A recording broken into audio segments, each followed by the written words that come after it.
అప్పుడే సిరి ధాత్రికి ఫోన్ చేస్తుంది. చెప్పు సిరి అని ధాత్రి మాట్లాడుతూ ఉంటుంది. అక్క, నాన్న ఏమైనా ఇక్కడికొచ్చారా? ఉదయం నుండి కనిపించట్లేదు అని చెప్పడంతో, ఏంటి మార్నింగ్ నుండి కనిపించట్లేదా? ఇప్పుడా మరి ఫోన్ చేసి చెప్పేది? సరే నువ్వేమీ టెన్షన్ పడకు, నాన్న ఎక్కడ ఉన్నాడో నాకు తెలుసులే, నేను తీసుకొస్తాను అని ధాత్రి ఫోన్ పెట్టేస్తుంది. అదేంటి ధాత్రి, మావయ్య ఎక్కడ ఉన్నాడో నాకు తెలుసని చెప్పి ఇక్కడికి తీసుకొచ్చావు అని కార్‌ని ఒక దగ్గర ఆపి రోడ్ మీద నిలబడి కేదార్, ధాత్రి మాట్లాడుకుంటూ ఉంటారు. పక్కన రాగిణి కూడా ఉంటుంది. అవును నాన్న, అదిగో అక్కడే ఉంటారు. నాకు చాలా బాగా తెలుసు అని సమాధి దగ్గర నిలబడి ఏడుస్తున్న భరద్వాజని ధాత్రి చూపిస్తూ ఉంటుంది.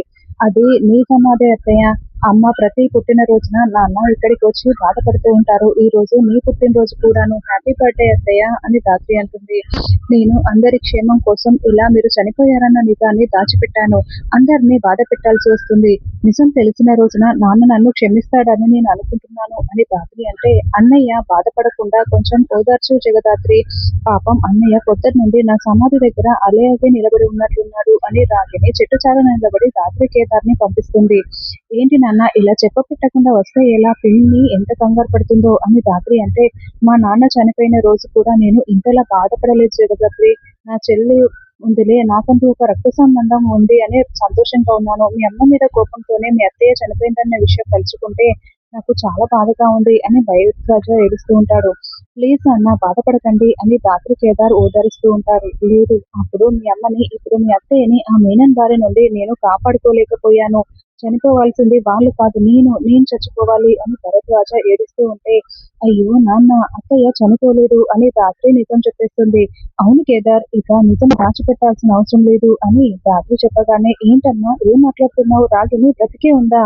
నువ్వు చెప్తుంది నిజమా అని భరద్వాజ అంటే, అవును నాన్న. అత్తయ్య రా అని ధాత్రి పిలవగానే రాగిణి ఎక్కడికి వస్తుంది. నేను నా కళ్ళతో చూస్తున్నది నిజమేనా? రాగిణియేనా? అమ్మా జగదాత్రి, ఏం జరిగింది అని భరద్వాజ అడగడంతో జరిగిన విషయం మొత్తం ధాత్రి వివరిస్తుంది.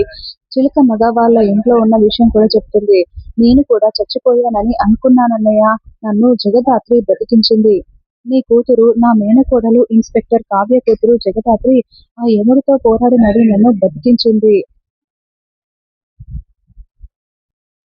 నేను నమ్మిన నా వదిన నన్ను మోసం చేయలేదు. నాకు చాలా సంతోషంగా ఉంది అని రాగిణి అంటే, అయితే నీకు అన్ని నిజాలు తెలిసిపోయాయా అని భరద్వాజ అంటాడు. అవునన్నయ్య, నాకు అన్ని నిజాలు తెలిసిపోయాయి. వదిన దేవత.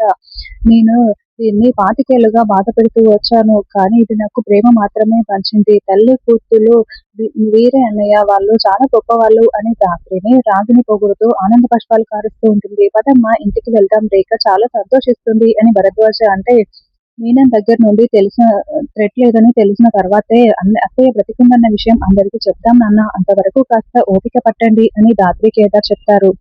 నిషిక ఉన్న ఇంట్లో బ్రతకడం చాలా కష్టం అని భరద్వాజ అంటే, జగదాత్రి నాకు ఏ కష్టం రాకుండా చూసుకుంటుంది. పర్వాలేదన్నయ్య, కొన్ని రోజులు కష్టాన్ని భరిస్తాను అని రాగిణి చెప్తుంది. ధాత్రి